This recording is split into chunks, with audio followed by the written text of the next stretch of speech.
Welcome, everyone. Thank you for joining us for the first program of our Declaration Deep Dive series, which is a collaboration between Keeler Tavern Museum and History Center and Ridgefield Library. My name is Katie Burton. I'm the Director of Education and Interpretation for the museum. I have with me Andy Forsyth, who's the Assistant Director at the Ridgefield Library. I'm going to be moderating this evening. Andy will be behind the scenes, making sure that everything goes smoothly via Zoom. And just to quickly orient you to the format, you'll see in the menu on the bottom that there's opportunity for you to enter questions through the Q&A. So if at any point during the webinar you have questions that you want to ask our speaker, you can put those questions in there. We will see them. And at the end of the presentation, we'll pick a few to focus on. The webinar format doesn't allow for cameras or for attendees to speak. So just FYI, that's not an issue on your end. That's the design of the function. All right, and I just wanted to give you a quick overview of where this program fits for Ridgefield Library and Keeler Tavern Museum. We're partnering for this larger project. It's a dual track program series. It runs from now through till July of 2026. And it's meant to commemorate the 250th anniversary of the signing of the Declaration of Independence, which we are now under a year countdown till that date. And what we really want to do is help our audiences learn and explore what it's meant to be an American in the past, what it means to be an American today. And we're doing that by focusing on the Declaration of Independence, sort of collectively trying to increase our fluency around this really important document and its historical context, and get more comfortable talking with each other about it. So we have two tracks in the program series. We have America 250 Community Conversations, which are facilitated conversations where you'll see Andy and I, maybe some other staff from our organizations, facilitating casual conversations with folks who decide to join, where we're going to do close readings of the Declaration, think about what it means to us today. Doesn't require any prior knowledge of the Declaration. It's just an opportunity for us to all get together and talk about it. And then we have this Declaration Deep Dive program track. And this is a speaker series where we invite scholars who have expertise around the Declaration and its historical context to share their insights. And just did want to mention, we get support for this program through Connecticut Humanities, which has been a great partner for both of our organizations and is doing a large share of the sponsorship for this program. And then we also did get some additional promotional support from Ridgefield Commemorates America at 250, which is our town committee that has organized. We have a lot of interest in our town in Revolutionary history because of our own unique history around that with the Battle of Ridgefield. And so we have a lot of enthusiasm from the nonprofits and community members in our town, and we have that commission there. So as I mentioned, there's a series of programs. The next series is going to be September 21st. That's going to be Dr. Akil Amar in conversation with Ted Brewster, and they're going to be at the Ridgefield Library. If you want to see what programs are coming up or register for any of them, they're all free, courtesy Connecticut Humanities. You can do so either at the Ridgefield Library or at Keeler Tavern Museum and History Center's library website, their website, our website. Okay, so now I'm thrilled to welcome our first speaker in the series, British writer and historian Peter Moore. And he's going to be talking about the transatlantic origins of Thomas Jefferson's fabled phrase, life, liberty, and the pursuit of happiness, which should be familiar to most of us, most famous line of the Declaration of Independence. And so he's looking at a distinctly American ideal from a definitively British perspective. And he's going to be doing, in the book project that this comes from, he looks at a lot of significant British thinkers and to understand what their contributions are to this particularly important moment in American history. Peter teaches creative writing at the University of Oxford. He's the Sunday Times bestselling author of Endeavour and the Weather Experiment, the latter of which was a New York Times notable book of the year. And Life, Liberty, and the Pursuit of Happiness, Britain and the American Dream, 1740-1776, was published in 2023. Also, I know he's finishing up some exciting new work that hopefully he'll give us a little sneak peek at tonight at some point in the presentation. Peter, thank you so much for being here. Particularly, all should know he is here with us at midnight his time. And so I will hand things over to you. Midnight, but I am awake. So however generous your funders are, they couldn't quite get me all the way to the library to be in person, which is a shame, but hopefully you can all hear me. I'm going to try a little bit of screen sharing. Just let me know if this works, okay? I just need to press a few buttons and does that look good to you? It does. Right, there we go. That was the one complicated thing I had to do, apart from telling you all about revolutionary history. Let me talk to begin with a little bit about the book and why on earth I'm writing this particular story. It's hopefully doesn't seem to you like too much of cultural appropriation. I just always felt that that especially over here in England where I'm quite near Oxford at the moment, but there's a complete absence of discussion about the American Revolution. You might not be surprised to hear that, but it's always a period that's really intrigued me.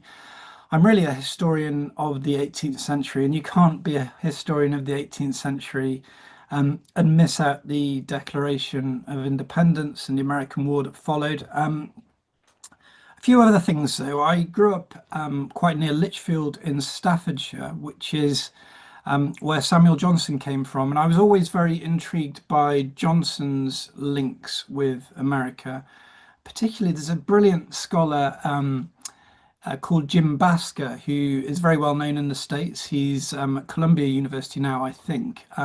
He's done a lot of work on Samuel Johnson in particular, and I remember years ago reading a scholarly article that he wrote, which claimed that that phrase, the pursuit of happiness, was one that had kind of come from Johnson. And I was always interested in that cross-pollination of this idea of happiness, starting off in Johnson's mouth and ending up in Jefferson's, and wondering how that might be. And then there's this question of trying to better understand the relationship between Great Britain and the United States of America, two countries which are very similar in many respects, but also so different. I wanted to go back to the beginning to try and work out what the connection was and where the differences began.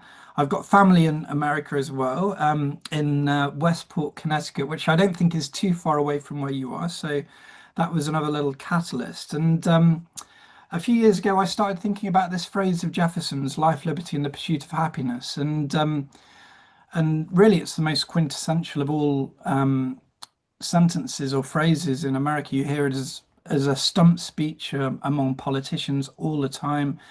It's constantly being reused in culture. But I thought it was a way of me examining some big ideas about the origins of the United States. So taking that particular phrase and splitting it into three parts, the three big nouns in there: life, liberty, and happiness, and structuring a book in that way. So you have the first third of the book about life, the second third about liberty, the third about happiness, and all the way trying to interrogate what these words meant and what the British contribution was to Jefferson's mode of thought as he wrote those words down. So the book covers the period 1740 to 1776. So broadly, this is the generation that precedes the Declaration, and I kind of conceived it as a British prehistory of the American Revolution. I felt really inspired by, or legitimized is maybe a better word, by, there's a wonderful quote from John Adams who said, What do we mean by the American Revolution? Do we mean the American War?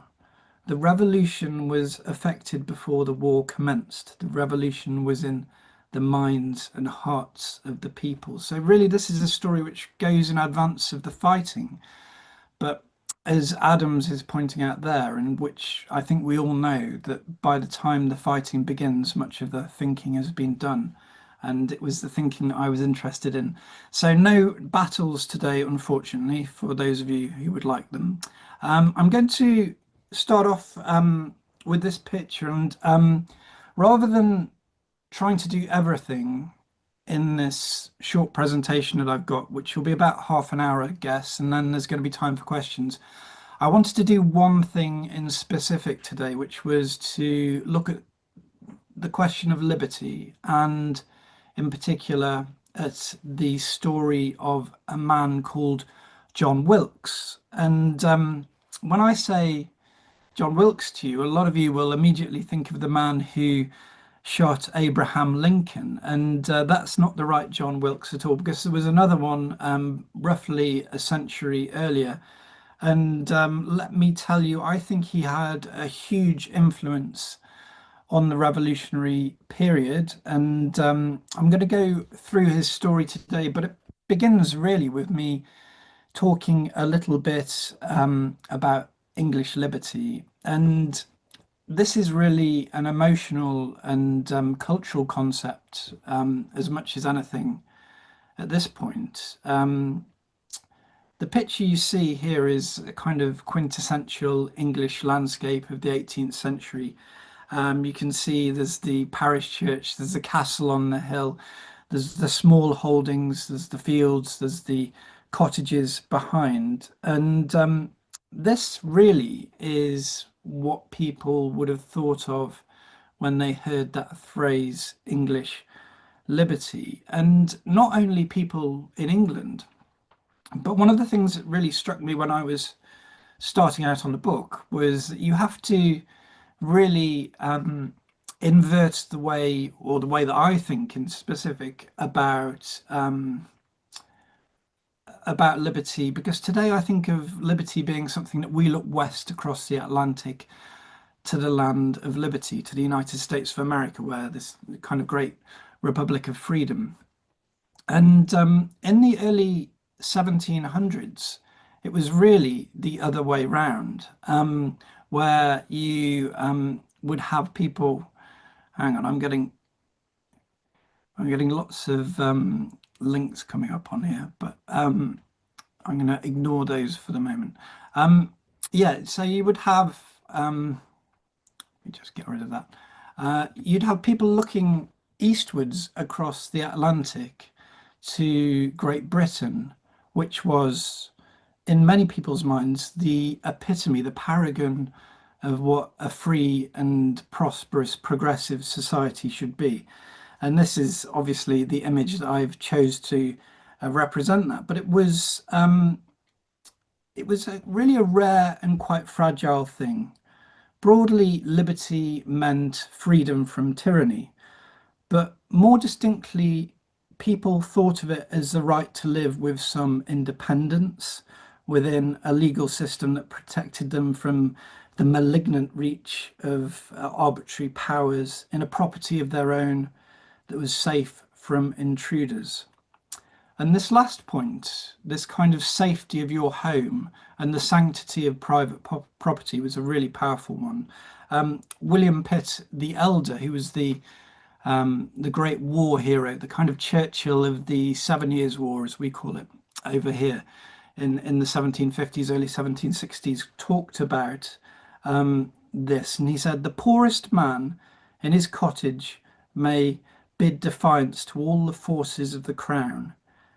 It may be frail, its roof may shake, the wind may blow through it, the storm may enter, but the King of England may not enter. All his force dares not cross the threshold of the ruined tenement." And that was really the bedrock of English liberty, this idea of sanctity and freedom and safety from terror. And of course, when we talk about the English, there's always there's always this kind of idea of juxtaposing ourselves from the French, who did have an absolute monarch who could do all of those things that I was talking about just then.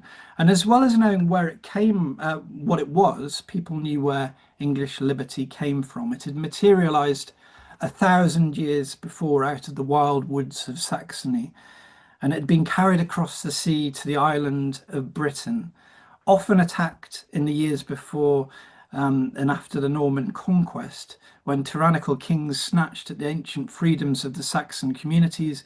It had nonetheless survived to be fortified by Magna Carta.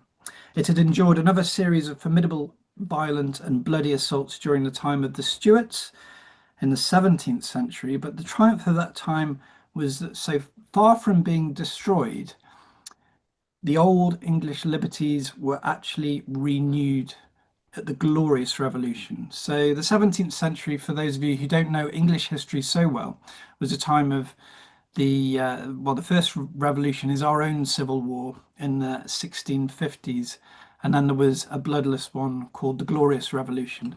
And during this time, a series of really important formal laws were set down. So you had the elected House of Commons had to, the parliaments could only last for 7 years. There were limits on the powers of the monarch, who acted through ministers. There was the end of pre-publication censorship in 1695, habeas corpus, which was the most important of the liberty laws, if you like, the right to the right against lawful imprisonment. That was reinforced, and the idea was that when you put all of these laws together, they produced the greatest amount of freedom, but not only that, the greatest amount of happiness for the greatest amount of people. And I think that's what I'm trying to emphasize here in this quite bucolic picture of the English countryside. But if we move on to 1762, which is really where my story is going to start today, this was very far from the rosy reality of British politics that I've been describing for you, because I believe you call it the French and Indian War in North America, but we call it the 7 Years' War, which ran from 1756 to 1763, a war in which Great Britain emerged triumphant, of course, but it was a very, very contested peace. So by 1762, of course, we have the new king on the throne, the young King George III. And he's ascended the throne with a real passion and a will to change the political consensus. He's got a kind of purifying mission, and he's fed up of the long, corrupt Whig consensus that has long dominated Westminster politics. And he's really removing one set of what he sees as corrupt ministers and replacing them with another. And this caused a huge amount of faction, as they called it at the time. So this was arguments between different political tribes. And of course, the big loser was William Pitt, who I mentioned before, the great war hero. It was a bit like maybe Churchill getting turfed out in 1945. Well, William Pitt had something very similar happen to him about this time. And in contrast to that, you have the favourite of King George, who was called Lord Bute, who was elevated to become Prime Minister. And so this caused a very rancorous, angry, febrile political environment, which is kind of captured here in this engraving by Hogarth, which is a really fun one for you to look up if you like, and it's just called The Times. But I'm going to move straight on to John Wilkes, who is the character I want to tell you about today. And here he is. John Wilkes was clever, he was witty, and in the early 1760s, he was in his late 30s. He was the Member of Parliament for Aylesbury, which is a small county town in Buckinghamshire, not so far from where I am, near Oxford. Edward Gibbon, the author of The Decline and Fall of the Roman Empire, wrote about Wilkes in curiously ambivalent terms. He said that he scarcely ever met with a better companion. Wilkes was a man of inexhaustible spirits, infinite wit and humour, and a great deal of knowledge. He was very, very clever. But there was another side to Wilkes, which Gibbon moved on to straight after. He said he was thoroughly profligate in principle as well as in practice. His character was infamous, his life stained with every vice, and his conversation full of blasphemy and bawdy. These morals he glories in, for shame is a weakness he has long surmounted. So kind of curiously magnetic personality in a way. You might think he's not too different to the politicians of today in a way. He's very, very charismatic, but thoroughly immoral. And the first thing that people tended to notice about Wilkes may be disguised a little bit in this portrait, which shows him as a writer. He was a very good writer, but he was famously ugly. And he himself told the story that someone had once warned him that his face should not be exposed to pregnant women, which is quite a funny thought. Although he did remark in his own defense, and Wilkes was always the first person to laugh at himself. He said he could always talk away his own face in 25 minutes to any woman. So he was a kind of interesting compound of all sorts of things. But as I said before, he was a superb satirical writer. And if we remember the previous slides, 1762, when all of this rancor was beginning between the two political factions, the king, the young king on one side, and the old, angry, ousted ministers on the other, Wilkes was aligned to the faction that was being pushed out. And he was given a job by his patron, a man called Lord Temple, to write a very satirical and very biting weekly pamphlet, which he called the North Briton. And this was really scandalous. The North Briton pushed the limits of what you could say in public. Now, I said before that pre-publication censorship had ended, the press was free, that people could say what they liked. That's kind of true, but there was always limits, even as we discover today. There's lots of talk about free speech today, and it was a similar kind of consensus really back then. But Wilkes pushed things very far indeed, and in early 1763. The war was formally concluded with the Treaty of Paris, which he thoroughly disagreed with.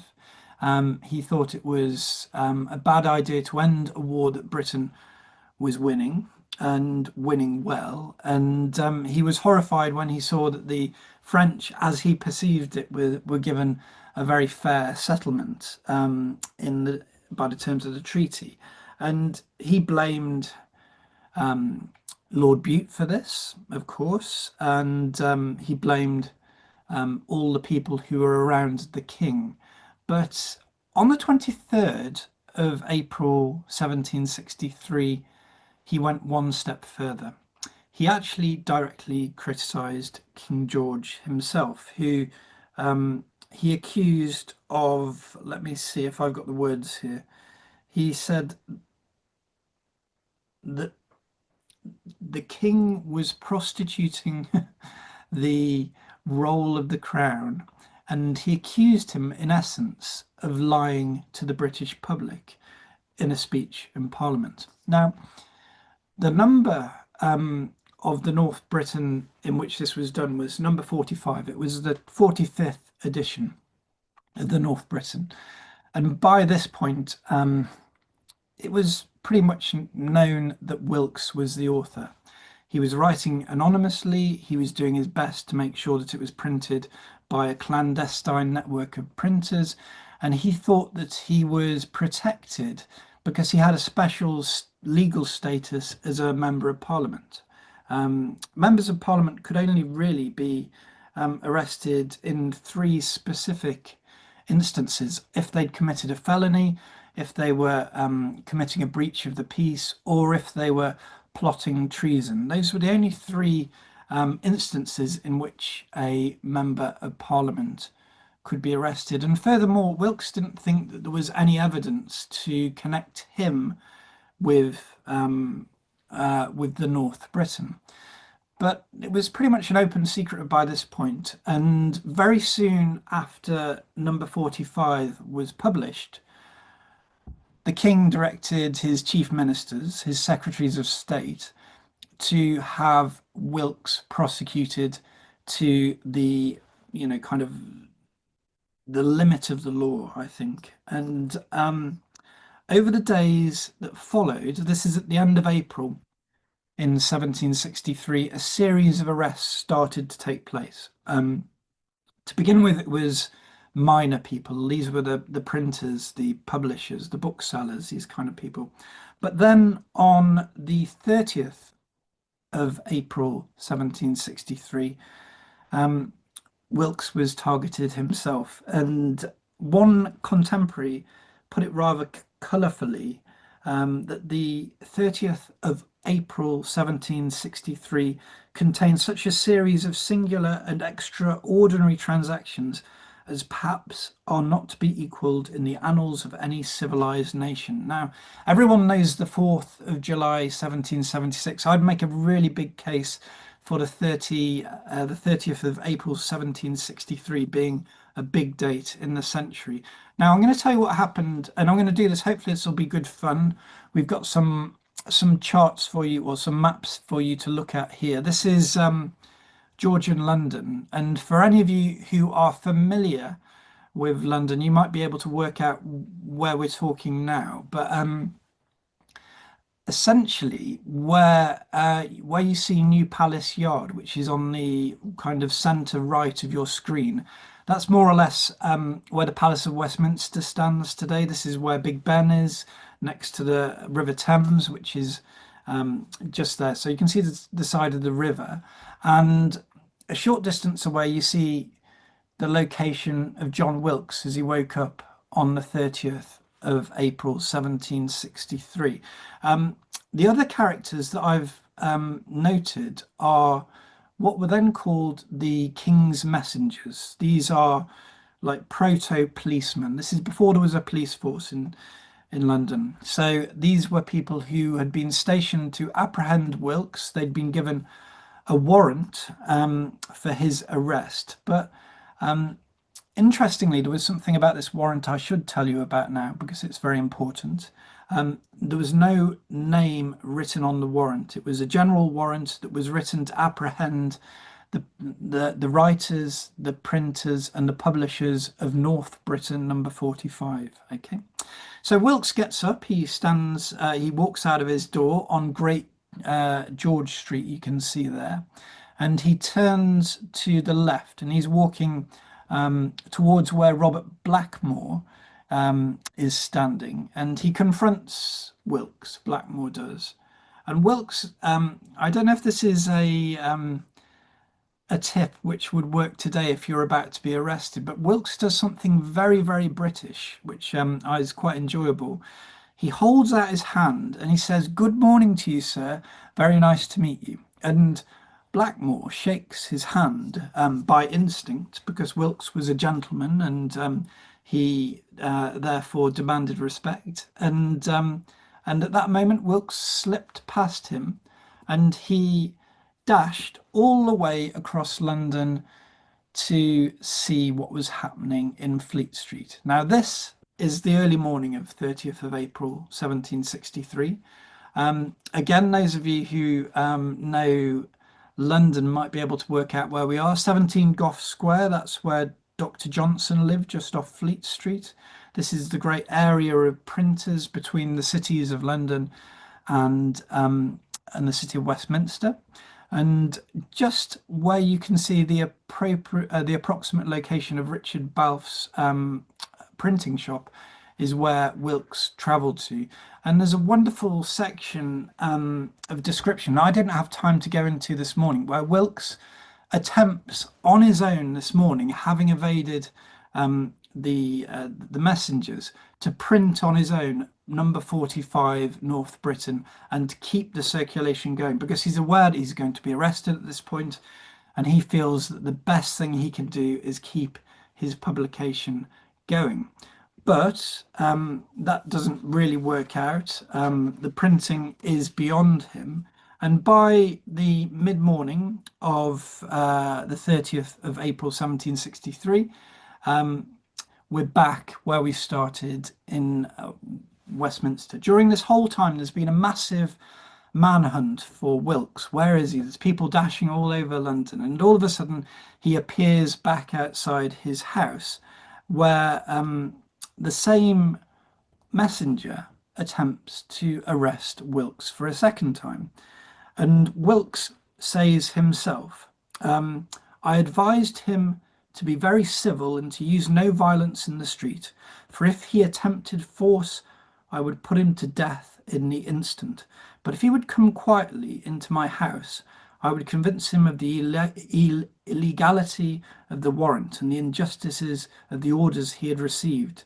So the messenger chose to accompany me into my house, and then he produced the general warrant. I declared that such a warrant was absolutely illegal and void in itself, that it was a ridiculous warrant against the whole English nation, and I asked him why he would serve it on me rather than on the Lord Chancellor, on either of the Secretaries of State, or on Lord Bute, or my next door neighbour, because nobody's name was mentioned. And what happens at this point? Well, I should point out that Wilkes has done something very clever by inviting the messenger to come in for breakfast in his house. He's essentially moved this encounter from the public highway into a private property. And this would be like kind of something which really inflamed the story later on. But the day was really spent in a period of farce where Wilkes politely declined to be arrested, and more people arrived, and he continued to claim that this warrant was illegal and he was not going to submit to it.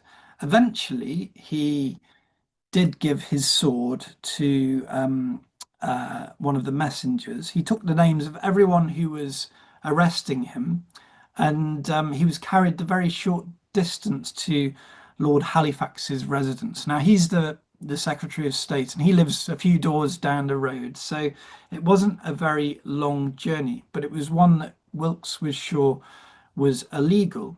And what he'd been doing for this entire time was essentially trying to buy time for himself to get a writ of habeas corpus from the Court of Common Pleas carried to his house to kind of overturn the warrant and to frustrate the ministry's attempts to arrest him. It doesn't work, and I'm going to cut a very long and amusing story short by telling you that John Wilkes ended the evening of the 30th of April 1763 in the Tower of London.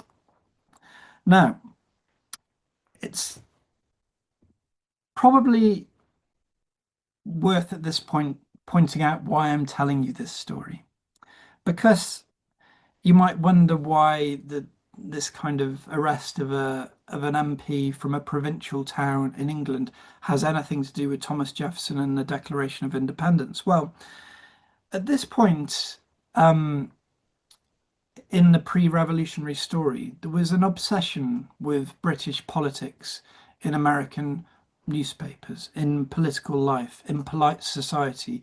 It's been a point well made by many historians that the first page of American newspapers usually contained news from England, which was quite strange if you think of the 3,000 miles which divided them from the small events that were being reported. But with Wilkes in particular, his story cut through very, very quickly. So this you can see here is one of the very first reports to be printed in America. Yesterday morning, John Wilkes, Esquire, member for Parliament for Aylesbury, and so on.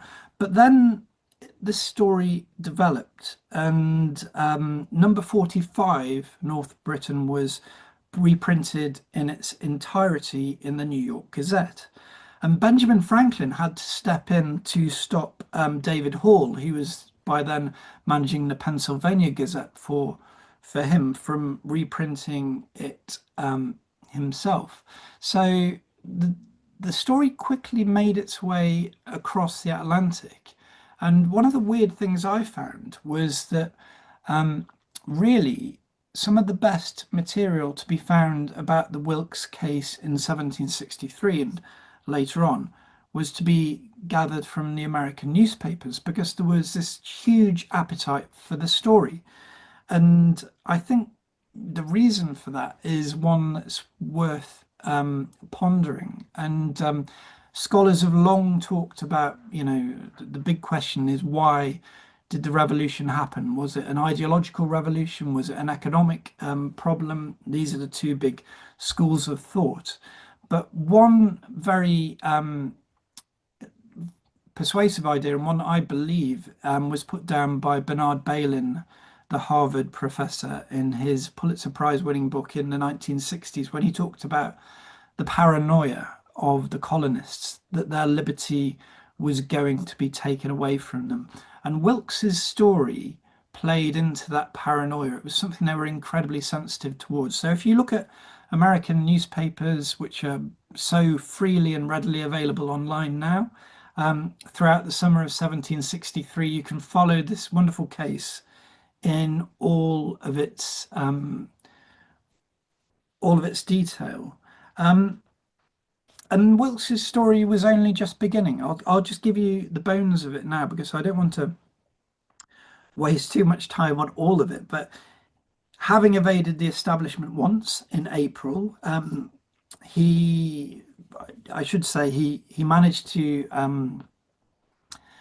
argue his case successfully in the case in the Court of Common Pleas. He was released from the Tower. When he was taken back to his home in Great George Street, he was accompanied by crowds of 30,000 people, it was estimated. He made a very famous speech on the day of his hearing, which said, "In my case, this day is a question of such importance as to determine at once whether English liberty be a reality or a shadow." And that was a line that was really repeated a lot in the colonies. And after this, as I said, his story developed in a very bizarre and wild way. Later on that year, he fell foul of the establishment once again, and he was prosecuted this time for seditious writing. He was first off disgraced in Parliament, then he ended up fighting a duel in Hyde Park, then fled to Paris, and he was branded an outlaw the next year. So by 1764, a lot of people in Britain thought that Wilkes was a cause célèbre, but really someone who'd been neutralized by by the political establishment. But actually, and I don't want to draw any parallels with modern American political history, but you can if you like. In 1768, there was a general election in Great Britain, and Wilkes, who by that point was confronting a huge number of court cases which were intended to silence him, he was heavily in debt, so he could be arrested at any moment on the streets of London. And he was an outlaw, so he had no protection of the common law. He decided to return to London anyway and stand as a parliamentary candidate. And it's one of the great stories in British political history because he does actually manage to win the seat of Middlesex, which is one of the counties that sprawls over London. And how he did that was a kind of sheer act of bravado. There was such a huge popular support for him that the establishment really, I suppose, lost their courage. They failed to prosecute him. With every passing day, more people followed him. His followers were called the Sons of Liberty, which again might be an echo for you in the States. And when he was re-elected to Parliament, it created a really strange legal dilemma because he was an elected representative of the people, but at the same time he was an outlaw and he was a debtor and he was confronting all of these legal cases. And so that took a lot of took a lot of lawyers' times to work out what was going to happen. That's a separate story, but you can see this is a little broadside, sorry, little illustration of Wilkes being drawn triumphantly through the streets of London. Um, and the real like kind of impact of this in the colonies was huge. Just as people had followed his case in 1763, so they did in 1768. And there was there was a kind of really interesting connection with him and the Sons of Liberty of Boston. And they really watched Wilkes in wonder. In July 1768, by which time Wilkes was again in prison, he received a memorial from the Committee of the Sons of Liberty, and they explained that they'd gathered at the Whig Tavern in Boston to honour Wilkes, and that they regarded him as an incomparably honest man, reserved by heaven to bless and perhaps save a tottering empire. Now, there's a chronological convergence here, which is really interesting. Um, I should say as well before I get onto that Wilkes replied to these people, which included Benjamin Kent and Thomas Young and Benjamin Church and John Adams and Joseph Warren. He wrote back saying, "Liberty I consider as the birthright of every subject of the British Empire, and I hold Magna Carta to be in as full force in America as in Europe." So he was a real kind of source of inspiration there. But this is the chronological convergence because this is 1768, where you have the British troops being sent across, marching down the Long Wharf at Boston at the same time as news of the Wilkes affair is being received. And that the kind of charges this story with so much emotional power.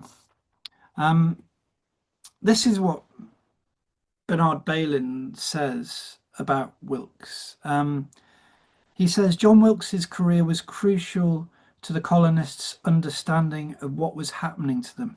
His fate, the colonists came to believe, was intimately involved with their own. Not only was he associated in their minds with general opposition to the government that passed the Stamp Act and the Townshend duties that were flooding the colonies with parasitic placement, and that appeared to be making inroads into the constitution by weakening the judiciary and bestowing monopolies of public offices on pliant puppets. Not only was he believed to be a national leader of opposition to such government, but he'd entered the public arena first as a victim and then as the successful antagonist of general warrants, which, in the form of writs of assistance, the colonists too had fought in heroic episodes known throughout the land. He had, moreover, defended the sanctity of private property against the confiscation of government. His cause was their cause. His number 45, North Britain, was as celebrated in the colonies as it was in England, and more generally approved of. Its symbolism became part of the iconography of liberty in the colonies. And so that's just one of the stories that I tell in this book. And I'll kind of whiz through this part now, so we've got some time for questions. But all of these three here, obviously John Adams, because we talked about him before, certainly Benjamin Franklin, because he wrote about him, and Thomas Jefferson as well, they would have all known about John Wilkes. So that word liberty in Life, Liberty and the Pursuit of Happiness would have had a very personal kind of resonance with Wilkes at the time.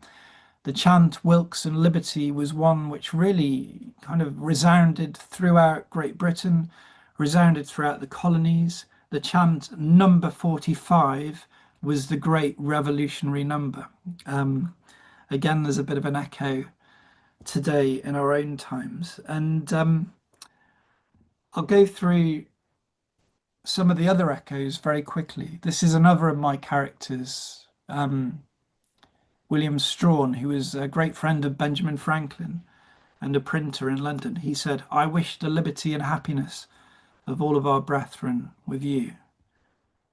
This is Catharine Macaulay, who was a Republican, probably the first best-selling lady historian in modern history. And she says it's only the democratical system rightly balanced which can secure the virtue, liberty, and happiness of society. That's 1767.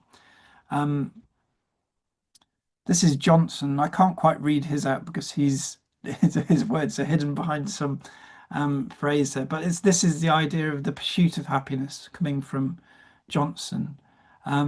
Thomas Paine, again, talking about happiness as an ideal. The science of the politician consists in fixing the true point of happiness and freedom. Those men would deserve the gratitude of ages that should discover a mode of government that contained the greatest sum of individual happiness with the least national expense. And Franklin himself talking about happiness as being rather like the weather. It's I'm not going to read that one out now because we're short on time, but you might note that it's an interesting portrait of Franklin and not one which is quite so familiar to us today. So all of that is kind of there in the book, and the story of Wilkes was a fabulous one to research, and it's one where you can see direct connections. These two countries in direct interaction with an event in a small part of Westminster having huge flashback across the other side of the Atlantic and then becoming something else. And I think there's something in that which is the truth of history, I feel. And that's what I wanted to capture in the book. So I hope you enjoyed that. And if you've got any questions, please do ask.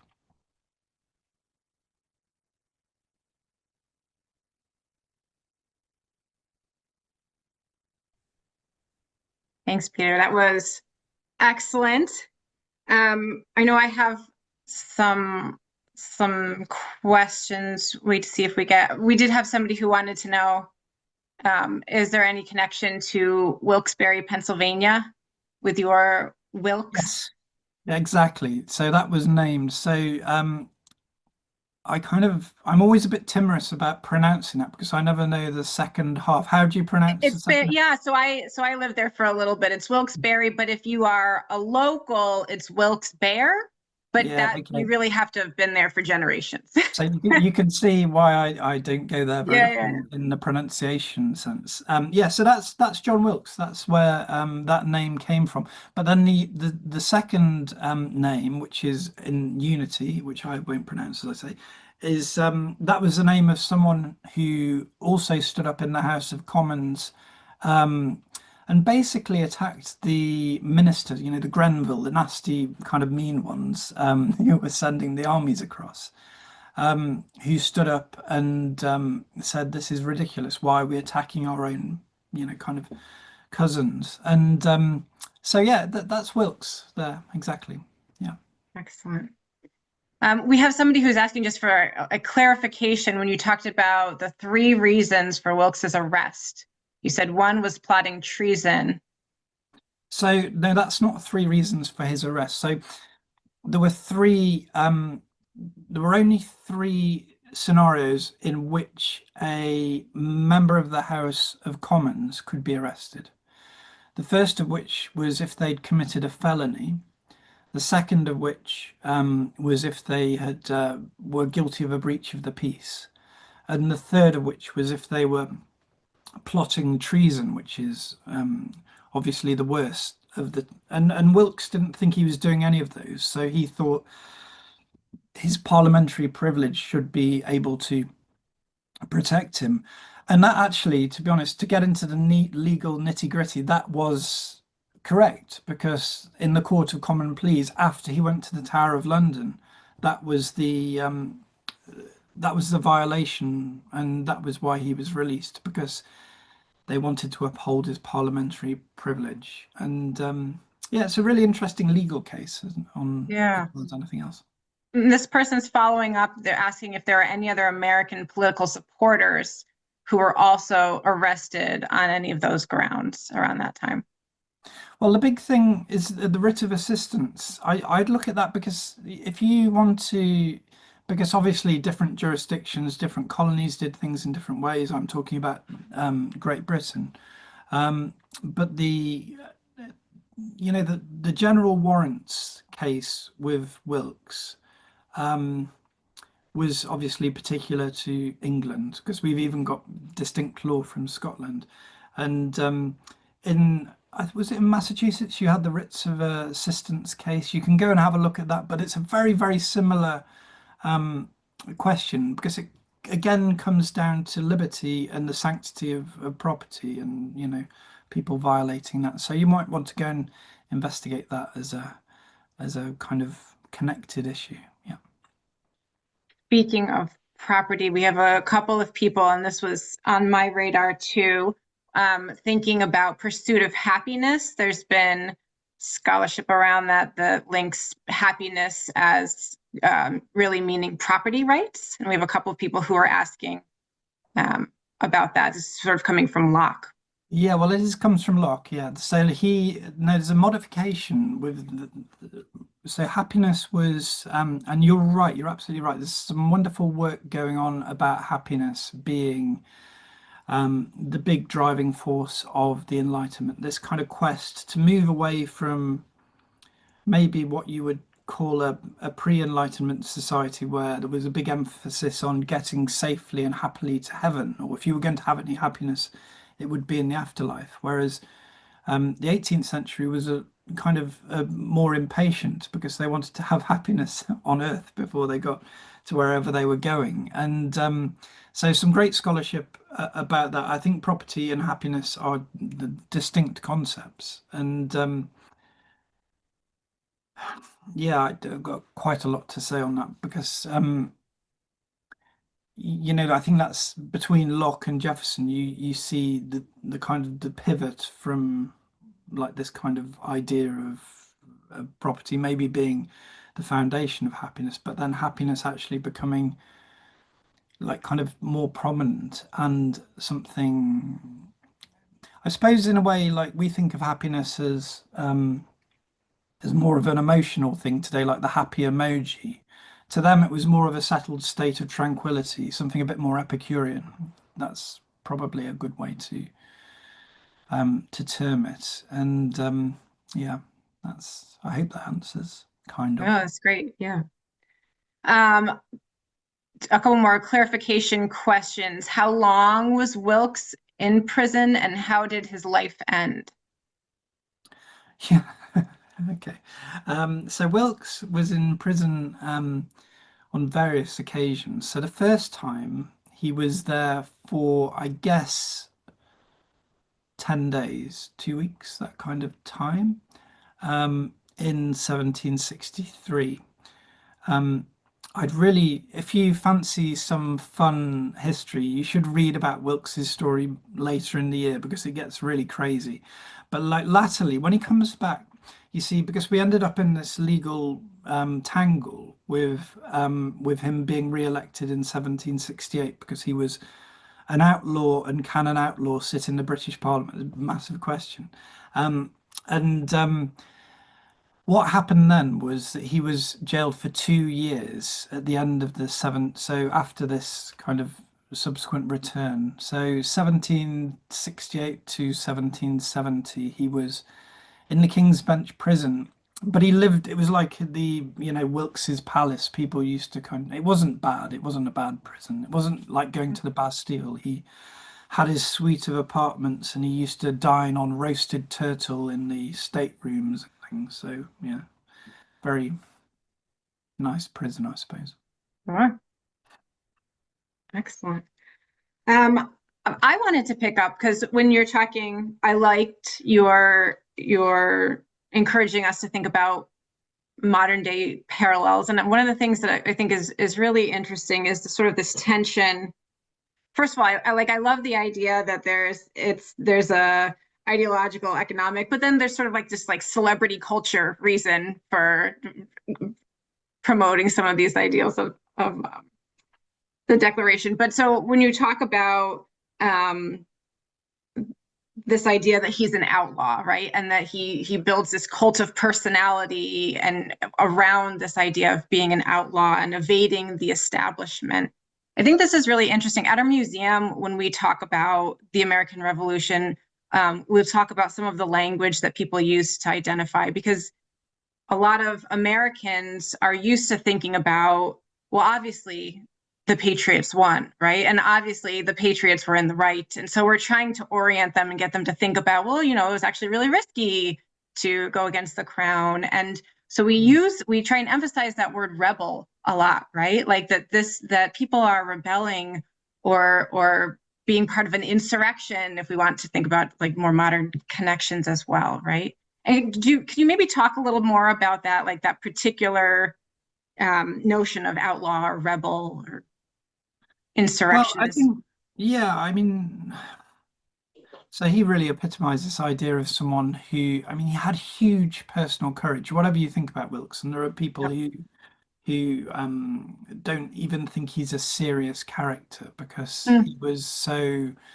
um, like, did he actually care about liberty, or was it a way of him attaching his own cult of personality to a broader cause and then like yeah. kind of using that as a shield? And so this again might feel very modern to you.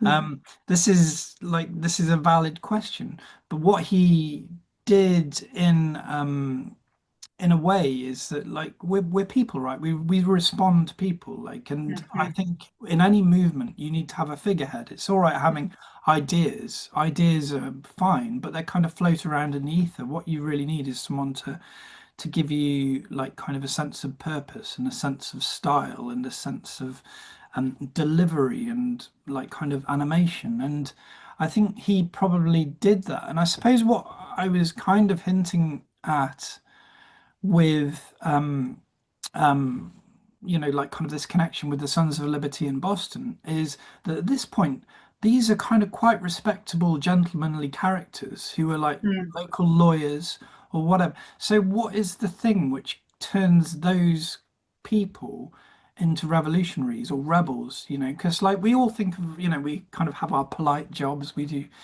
what we do in a day, and like the idea of like kind of taking that step and saying no, I don't think this is right, or I don't mhm, believe in this.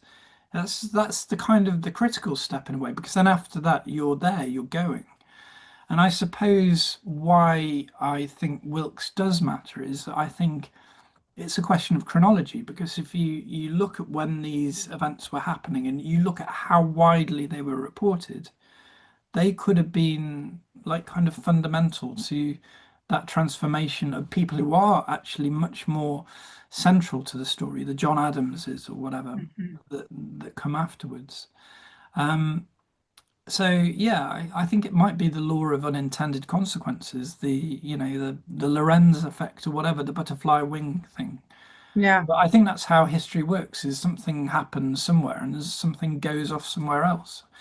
And the way I kind of came to think about the American Revolution actually was that it was like always following these newspaper reports from, because that's for me that it's great fun to read them, but they are the first draft of history, as people say, journalism is. And you could see how stories change in a way as they go. Yeah. So something that might be quite trivial in one place takes on huge resonance somewhere else. And especially when you're putting it alongside things like the Stamp Act or Townshend duties or whatever, that, kind of brings everything to light, I think.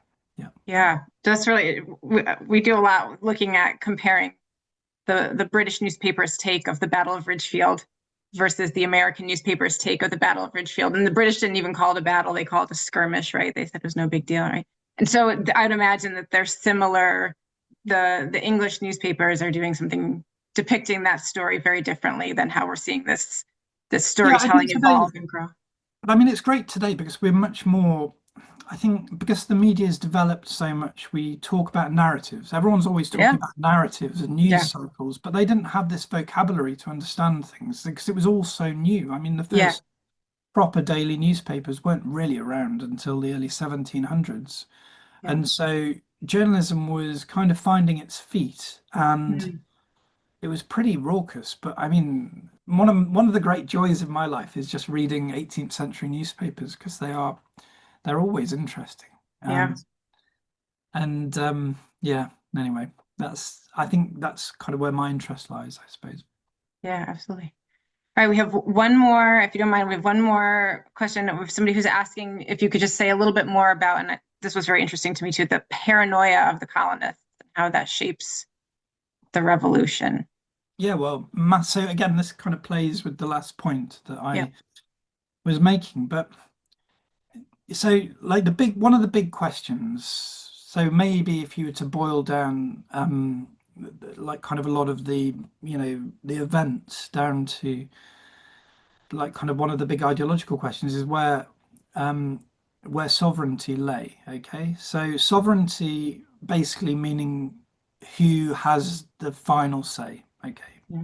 like you have the Supreme Court today is the final say. Okay, um in um in the colonial world it was Westminster. So there was a kind of a governance issue here. And I think if you imagine what that did to your psychology, feeling that you were being controlled from a distance. So everything you did was kind of subservient to a band. I mean, and let me tell you how the British Parliament was elected in the 18th century. There was, well, it was very corrupted. There were all these rotten boroughs. People were just like kind of had hereditary estates, and some of the most foolish people in our history would sit in these parliaments. And so if you're, say, just a kind of John Adams-ish kind of character, or it could be anyone, anywhere, and you feel that somewhere far away you're being controlled by an invisible force. This is almost like the definition of some kind of, like, I don't know, psychological disorder, isn't it? So you can Yeah. see why paranoia comes. And so when people are paranoid, they look for like positive proof of whatever theory they have. And once a paranoia takes hold of someone, they're kind of very difficult to move out of that state. And I think that is a hugely, well, for me, I think it's a hugely powerful factor in why the separation happened when it did. Because there's two, I suppose, questions is like, was the separation going to come? But it came really early, like the colonies were like still quite young when the revolution happened. And I think you've got to kind of work out why did that happen so quickly. And I think paranoia is probably a good it's a good road of inquiry, let's put it that way. Excellent. Could I give you, to wrap up, could I give you a minute to talk about your current book project? Sure. So so prior to this book, I wrote another one which was a biography of a ship called Endeavour, which was the first ship that James Cook sailed on his South Sea circumnavigation. And so I'm kind of into ships, as I've explained to you before, Katie. And I've gone back to sea again because it's just so much fun. So I've written a biography of a man called Thomas Cochrane, who, after Horatio Nelson, was the great naval figure, really, of the Royal Navy during the Napoleonic Wars. He was also the member of Parliament for Westminster, so more politics. But it's kind of a generation or two after this story. So in the kind of romantic age. So I think, here in the 1760s, 1770s, you do get these very rough around the edge characters like Mm, Wilkes and whoever else. They're a bit more refined 50 years down the line, but they're taking this story about democracy forward. And mm. yeah, it's been great. I really enjoyed it. Next, Excellent. And that book is coming soon. Should we be on the yeah, lookout? next year. Well, I don't know. I've just sent it to my editor. I don't know. I don't know. I'm as interested as you are. I've no idea. Okay, great. Hopefully, if all goes well, maybe. But yeah, Wonderful. real pleasure to talk to you today, and I hope it was useful. And it's a great series, so good luck with it. Yeah, thank you so much for ending your long day with us. This was fantastic. We're excited to get feedback from folks. Feel free to reach out to Ridgefield Library or Keeler Tavern Museum and join us for our upcoming programs. Thank you so much again, Peter. Great pleasure. Yeah, have a good night, everybody. Good night. Bye bye.